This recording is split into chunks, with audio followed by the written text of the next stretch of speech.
Esnafın huzuru toplumun huzurudur. Esnafın kazancı toplumun kazancıdır. Esnaf mutluysa toplum mutludur. Bu düsturla bakıyoruz meseleye. Ve esnafın bütün dertleriyle dertleniyoruz. Sıkıntılarını çözmek için çok yoğun bir çaba sarf ediyoruz. Bu noktada çok kere ifade ettiğiniz birçok konuda hamdolsun sonuca ve çözüme ulaştık.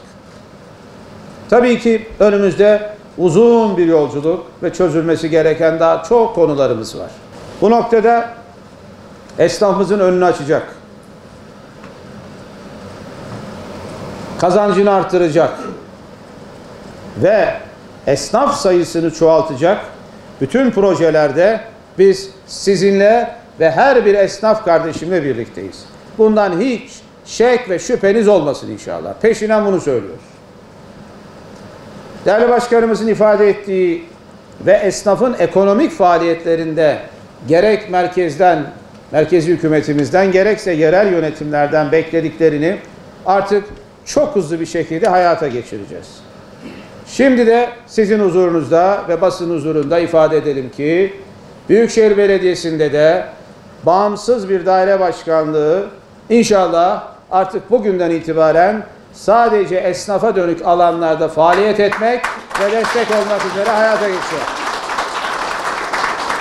Sıkışmış, tıkanmış, uygun olmayan şartlarda üretim yapması, bu faaliyetin burada olumsuz koşullarda devam etmesi.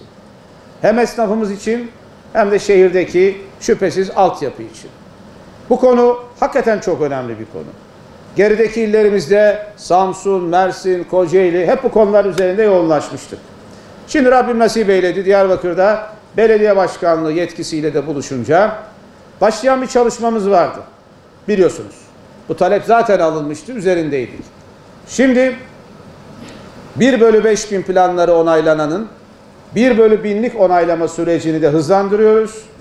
Yaklaşık 2500 dönüm ilk etapta bir alanda şehir içinde uygun olmayan şartlarda üretim yapan bütün bu iş kollarındaki faaliyetleri en kısa zamanda inşallah diğer hukuki süreçlerde tamamlayıp 2500 dönümlük ilk etapta şehrin dışında çağdaş, modern, sağlıklı, altyapı ve üst yapısı tamamlanmış alanlara taşımaya başlıyoruz inşallah. Bu da Diyarbakır'a, esnafımıza hayırlı uğurlu olsun.